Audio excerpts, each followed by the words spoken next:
consumer experts, but we know that any product that might cause anal leakage is facing an uphill battle to success. In 1996, Procter & Gamble gained FDA approval of Olestra, a proprietary fake fat that couldn't be absorbed by the human body. The development, which took the company more than 25 years to create and get approved, debuted to much fanfare. In 1998, P&G began making its Pringles with Olestra and also sold the additive to other food manufacturers that began rolling out products made with it. PepsiCo's Frito-Lay subsidiary branded them Wow Chips. And finally, people could devour all the Ruffles and Doritos they wanted without fear of an expanding waistline. Instead, what reportedly expanded were their colons. Because Olestra isn't digestible, it passes through the intestinal tract with alarming speed. The food companies were inundated with consumer complaints, and the FDA required a label be placed on each package warning that the product may cause cramping and loose stools. Sales of the fat-free chips were initially promising, but within 2 years, profits declined, and use of Olestra in food products slowed to a dribble. The FDA removed the warning label in 2003 after a blind study showed that the ingredient doesn't cause more intestinal problems than other processed foods. But that didn't save it in the end. Wow was rebranded in 2004 as Light for Frito-Lay products, but wasn't discontinued until 2016. Olestra is still FDA approved today, although you'll be hard-pressed to find a product containing it. Hi, I'm Erin McCarthy, editor-in-chief of Mental Floss, and this is The List Show. Olestra is just one of several historical flops, failures, and misses we'll recall with very little fondness on today's episode. Let's get started.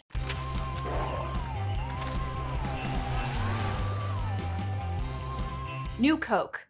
Ishtar, the Virtual Boy, chips that require diapers. When we think of history's biggest failures, these high-profile examples usually come to mind. But what exactly is a flop? To us, it's something that arrived with great fanfare and big expectations, then ate pavement.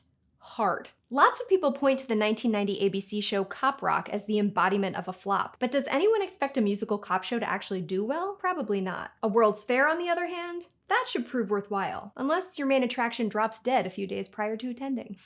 Organized by Hollywood producers to clean up the movie business's image and reverse declining attendance, 1923's American Historical Review and Motion Picture Exposition promised to make Los Angeles a hub of activity and excitement. More than 1 million people were expected to flock to LA's Memorial Coliseum to greet film stars and reignite their passion for movies. Advertisements proclaimed it would be the most spectacular and stupendous pageant of the century. Not quite. Instead of 1 million, the event drew just 300,000, and most of those people attended because free tickets were handed out. 275,000 commemorative half-dollar coins were minted by the US government, but they were priced at $1 each, and just 10% of them sold, tanking their value faster than a YouTuber's Bitcoin. While there was some fun stuff, like watching movie scenes being shot and a Charlie Chaplin lookalike competition, other attractions included lectures on morality.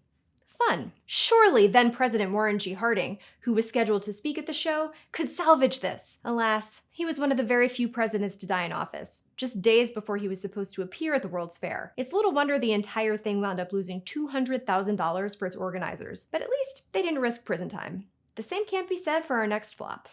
It's rare that one of the most iconic props in movies is simultaneously one of the world's biggest product flops, but here we are. In 1981, automaker John Delorean introduced his namesake, the Delorean DMC-12. This stainless steel car with gull-wing doors was like a glimpse into the future. In this case, Back to the Future, the 1985 film that turned it into a time machine. But the real Delorean couldn't reliably travel to a 7-Eleven, much less back to the 1800s. The stainless steel body panels made the vehicle so heavy it took over 10 seconds to get up to 60 miles an hour. Those cool doors?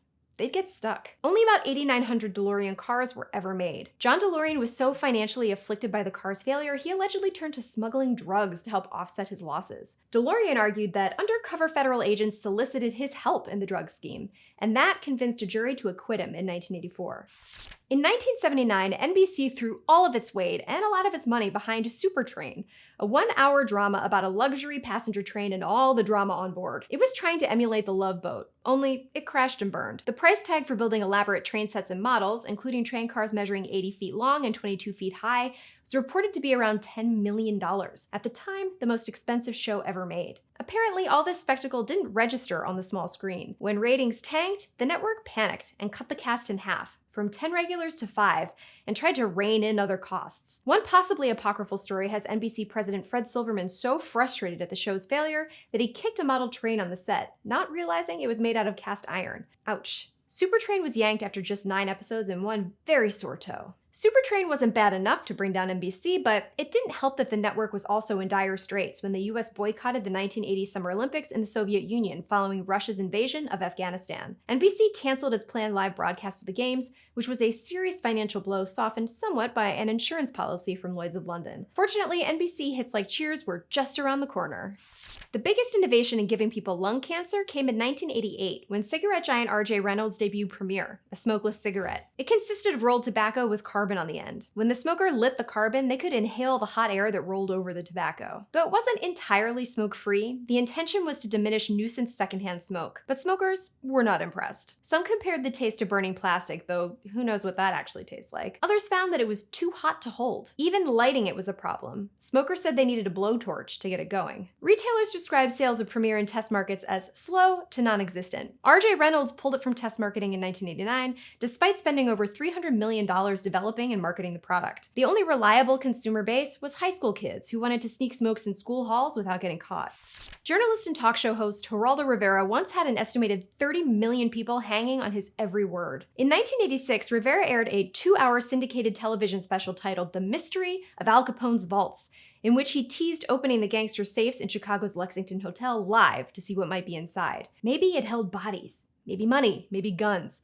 A coroner was standing by. So was an IRS agent to seize any illicit stacks of cash. But it wasn't really a safe. It was more of a huge concrete wall. After some tedious excavation work, Rivera stepped inside and found nothing. Well, not nothing. He did produce some empty liquor bottles. And there was a lot of dirt, but not the gossipy kind. Just, soil. Rivera apologized, and the special went on to be reviled for not being very special. While the finale was hugely disappointing after all that hype, it actually wasn't a total disaster. It drew a 50 share, meaning half of all televisions turned on at the time were watching. It also led to Rivera getting more primetime shots and his own show. As one producer observed, what was inside Capone's vault was the future of reality television.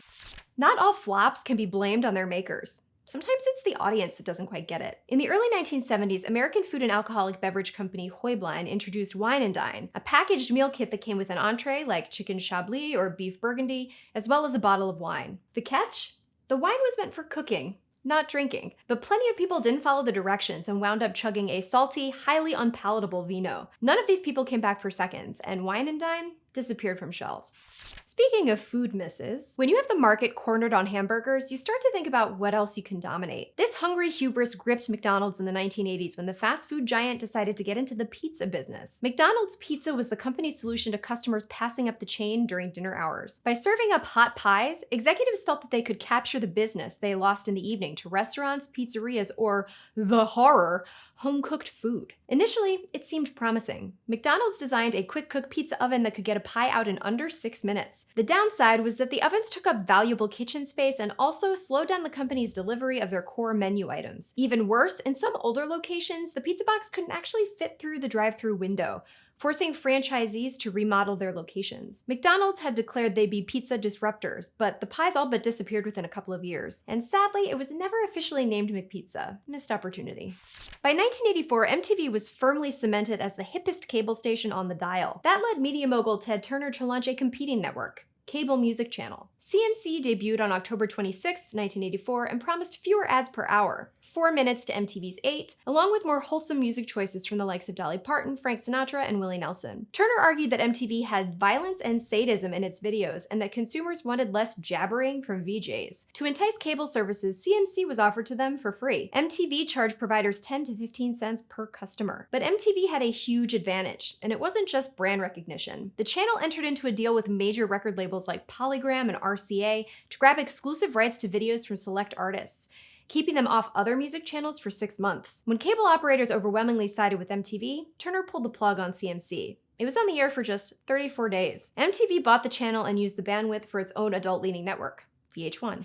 When people talk about flops, they're most often talking about movies. And few have done as poorly as John Carter, a disastrous Disney production released in 2012 that ranks as one of the biggest disappointments ever. It should have been a hit. It was based on a popular series of novels by Edgar Rice Burroughs that began with The Princess of Mars and had inspired filmmakers like George Lucas and James Cameron. It was directed by Pixar phenom Andrew Stanton. It was co-written by Pulitzer Prize winner Michael Chabon. It starred Taylor Kitsch, a breakout actor from NBC's Friday Night Lights. And it had all the special effects a massive budget could buy, including Willem Dafoe walking around on stilts to become Tars Tarkas, an 8-foot-tall CGI Martian. But Burroughs' work had been strip-mined for decades, and a lot of the elements, like Martians and space princesses, had been co-opted by other films. That budget drew the wrong kind of attention, with the media wondering why Disney was taking such a huge gamble. Even the title was scrutinized for how generic it was. John Carter cost about $250 million to make, with Disney spending another $100 million on marketing. It made roughly $300 million worldwide, but after a revenue split with theaters,